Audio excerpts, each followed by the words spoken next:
ধন্যবাদ জানাচ্ছি আমাদের চকবাজারের বিশেষ করে যানজট বিভিন্ন সমস্যা নিয়ে জানার আগ্রহ প্রকাশ করেছেন। সে কারণে আমরা চকবাজার হচ্ছে চট্টগ্রামের একদিক দিয়ে এডুকেশন জোন, অপরদিকে ব্যবসায়িক হাব হিসাবেও দিন দিন এটার গুরুত্ব দিন দিন বাড়ছে। এডুকেশন জোন এই কারণে চকবাজারের বিশেষ করে চট্টগ্রাম কলেজ, মহসিন কলেজ, দারুল উলুম আলিয়া মাদ্রাসা, এরপর চট্টগ্রাম মেডিকেল কলেজের অবস্থান এই চকবাজারে। এখানে প্রতিদিন প্রায় 25 থেকে 30 হাজারের ছাত্রছাত্রীর পদচারণায় সকাল থেকে মুখরিত হয়ে ওঠে চকবাজার। আর চকবাজারের চট্টগ্রামের উল্লেখযোগ্য কোচিং সেন্টারগুলি হচ্ছে সব চকবাজার মধ্যে, বিশেষ করে রেটিনা, ইন্ডেক্স, ক্যারিয়ার সহ সব লেভেলের কোচিং চকবাজারে দেওয়া হয়। এই কারণে চকবাজারের গুরুত্ব শিক্ষার ক্ষেত্রে দিন দিন বৃদ্ধি পাচ্ছে। অপরদিকে বাণিজ্যিকভাবেও চকবাজার দিন দিন খুব এগিয়ে যাচ্ছে। আমাদের চকবাজারের বালিয়ারকিট, কিয়ারি, লিশিয়াম, সাফামিন, মতি টাওয়ার, মতি কমপ্লেক্স, এরপরে শুভসতী, শাহজাহ মার্কেট, এই সব ব্যবসায়ী সমিতি এবং মার্কেট এবং ব্যবসায়ী সমিতি মিলে প্রায় 20টি মার্কেট এবং সমিতি চকবাজারের বিদ্যমান। আমরা চকবাজারের এই 20টা সমিতিকে নিয়ে আমরা একটা ফেডারেশন করেছি, যার নাম হচ্ছে বৃহত্তর চকবাজার ব্যবসায়ী কল্যাণ ফেডারেশন। এই ফেডারেশনের মূল কাজ হচ্ছে চকবাজারকে শিক্ষা বান্ধব এবং ব্যবসায়ী বান্ধব একটা পরিবেশ এখানে যাতে আমরা তৈরি করে নিতে পারি। চকবাজারের সবসময় যে সমস্যাটা বিরাজমান সেটা হচ্ছে যানজট।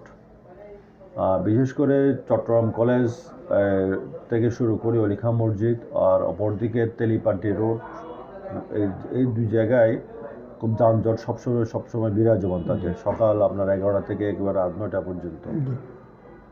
এখানে আমরা প্রশাসনের সাথে, ঊর্ধ্বতন কর্তৃপক্ষের সাথে, ডিসি ট্রাফিকের সাথেও কথা বলেছি এই যানজটটা নিরসন করার জন্য। ওনারা বিভিন্ন উদ্যোগ নিয়েছেন, কিন্তু এটা নিরসন না হওয়ার পেছনে যে কাজটা করতেছে হকার সমস্যা। আপনি দেখতে পাবেন চকবাজারের আমরা বিশেষ করে 3টার পর থেকে চকবাজারের চতুর্পাশে প্রায় কয়েকশো হকার এখানে অবস্থান গ্রহণ করে, এবং হকাররা সবসময় বসে রাস্তার উপরে। হকার বসার কারণে রাস্তা একদিক দিয়ে সংকুচিত হয়ে যাচ্ছে, যানজট সৃষ্টি হচ্ছে। অপরদিকে পথচারীর হাঁটাশোনা চরমভাবে ব্যাঘাত করতেছে। এ বিষয়ে আমরা চট্টগ্রামের সিটি কর্পোরেশন, বর্তমানের সিটি কর্পোরেশন মাননীয় মেয়র ডাক্তার শাহজাদ সাহেবের শরণাপন্ন হয়েছিলাম ফেডারেশনের উদ্যোগে। শাহজাদ সাহেব নিজেও এই হকার উচ্ছেদের জন্য বেশ কয়েকবার ম্যাজিস্ট্রেট নিয়ে অভিযান চালিয়েছে, কিন্তু অভিযান যখন যেদিন চালায় সেদিনের শেষ, তারপর দিন আবার হকার এসে বসা হয়। তো ওনার সাথে কথা বলে আমরা একটা হকারদেরকে, আসলে হকার তো মানুষ, এটা তো সমাজের বাইরে না, তো আমরা চেয়েছি হকারদেরকেও পুনর্বাসন করে এখানে একটা তাদের জন্য একটা অ্যারেঞ্জমেন্ট করে দেওয়ার জন্য। এবং এটা মেয়র সাহেব নিজে উদ্যোগ নিয়ে আমাদের সাথে কথা বলে ওই যে প্যারেড কর্নারের রশিক হাজারি লেন যেটা আছে, ওখানে বলা হয়েছে হকাররা ওখানে বসবে, এই এলাকাটা হকার মুক্ত থাকবে। হকারদেরকে একদিক দিয়ে পুনর্বাসন করা হলো রশিক হাজারি লেন, যেটা হচ্ছে কেয়ারির সামনে এবং প্যারেড কর্নারের মাঝামাঝি যে রোডটা। তারপরেও হকারদের এই প্রবলেম, ওদেরকে পুনর্বাসন করার পরও কিন্তু দেখবেন আপনার সন্ধ্যা 6টা থেকে চট্টগ্রাম কলেজের যে প্যারেড কর্নার থেকে শুরু করে ওইদিকে অলিখা মসজিদ, আর ওদিকে তেলিপাটি রোড থেকে শুরু করে একেবারে কাঁচা বাজার পর্যন্ত কয়েকশো হকার সন্ধ্যার পরে এসে বসে। আমরা চকবাজার থানার সহযোগিতা চেয়েছি, চকবাজার থানার পক্ষ থেকেও ওরা বারে এসে উচ্ছেদ করা হয়, কিন্তু যখনই উচ্ছেদ করা হয় তখনই যেদিন উচ্ছেদ করা হয় সেদিন হকারদা মোটামুটি সরে যায়, অভিযান চলে, তারপর দিন এসে আবার বসে। এখানে একটা সমস্যা হচ্ছে, এখানে একটি হকারকে নিয়ে আরও যেগুলো সমস্যা হচ্ছে, হকার নিয়ে চাঁদাবাজি হচ্ছে, হকারের মাধ্যমে এখানে ইভটিজিং হচ্ছে, হকারের মাধ্যমে এখানে আবার যে কিছু বিচ্ছিন্নভাবে চিন্তাই হচ্ছে, যেহেতু এখানে স্টুডেন্টরা পদচারণা বেশি।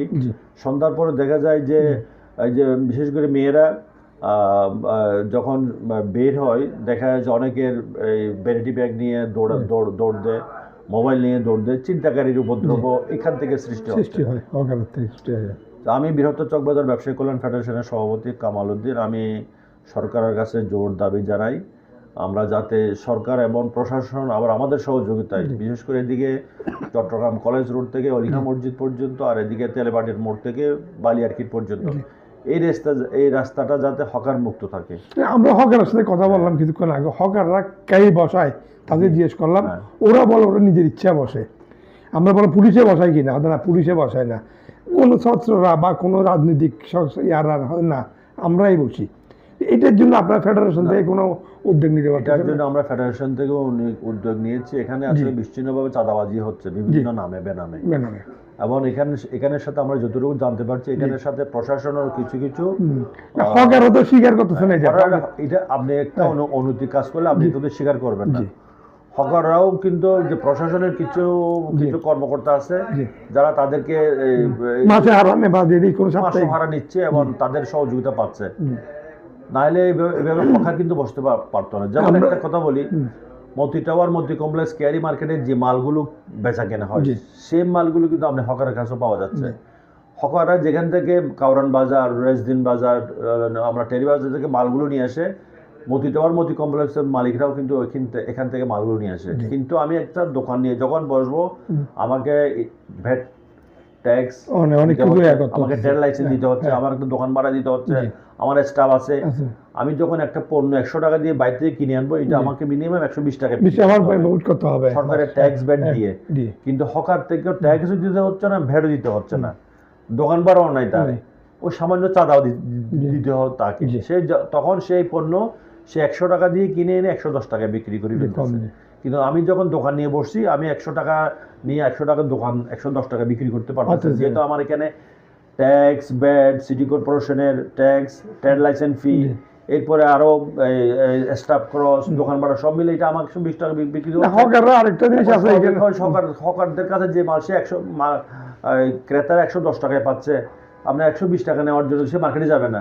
হকাররা আবার আমাদের যে আমার রিপোর্ট যেটা আছে আমাদের কাছে, হকাররা যে মেয়াদ উত্তীর্ণ যে কতগুলো যারা দোকানে যেগুলো পড়ে রয়েছে, অনেকদিন পড়ে রয়েছে বা রিজেক্ট মাল, এগুলো এখানে বিক্রি করতেছে বাইরে আনি। ওরা রিজেক্ট মাল বিক্রি করছে, ঠিক আছে, কিন্তু আপনি যে পণ্য 120 টাকা মার্কেটে বা বিক্রি করতে হচ্ছে, সেই পণ্য সে 110 টাকায় রাস্তায় বিক্রি করতেছে। এখন আমি স্বাভাবিকভাবে আমি যদি একজন ক্রেতা হিসাবে যে পণ্য আমি 110 টাকা দিয়ে পাচ্ছি, আমি 120 টাকা দেওয়ার জন্য মার্কেটে যাব না। সুতরাং আমাদের মার্কেটের ব্যবসায়ীরা ক্ষতিগ্রস্ত হচ্ছে, মার্কেটের ব্যবসায়ীরা চরমভাবে ক্ষতিগ্রস্ত। আরেকটা জিনিস যে মনে করেন আপনি দোকান থেকে কেনার পরে যদি মেয়াদ উত্তীর্ণ হয় বা কোন খারাপ হয়, রিটার্ন দিতে পারতেছে, কিন্তু হকারের তো রিটার্ন নেই, সম্ভব নেই। কিন্তু মানুষের যদি সচেতন না হয়, যদি হকার থেকে কিনতে, তো মানুষেরই কিন্তু অনেকে হকার নিয়ে অনেক কিছু আমরা করতেছি, কিন্তু সচেতন হতে হবে মানুষ থেকে। যারা গ্রাহক, যারা কিনবে, তারা যদি হকারকে বাইট করে বা হকার থেকে নিবে না, হকার বসার কোনো ইয়ে নেই। হকারকে আমরা বান্দর কিল্লা গত সপ্তাহে আমরা উচিত করছি হাসপাতালের সামনের থেকে নিয়ে, আবার দেখি হকারগুলো চলে আসছে। এখন আমরা চাই হকাররা যেন সবজির ব্যবসা যেগুলো আছে আমাদেরকে বাজারে, কর্ণফুলী বাজার থেকে সভাপতি বললো যে আমাদের এখানে আমরা হকার থেকে 10 টাকা কম দিই বিক্রি করি সবজি। কিন্তু আমাদের মানটাও ভালো। ওরা যে মালগুলা আমরা নিয়ে আনার পরে যেগুলো রিজেক্ট টাকা আনে, ওগুলো ওরা বিক্রি করে দাম বেশি দিয়ে।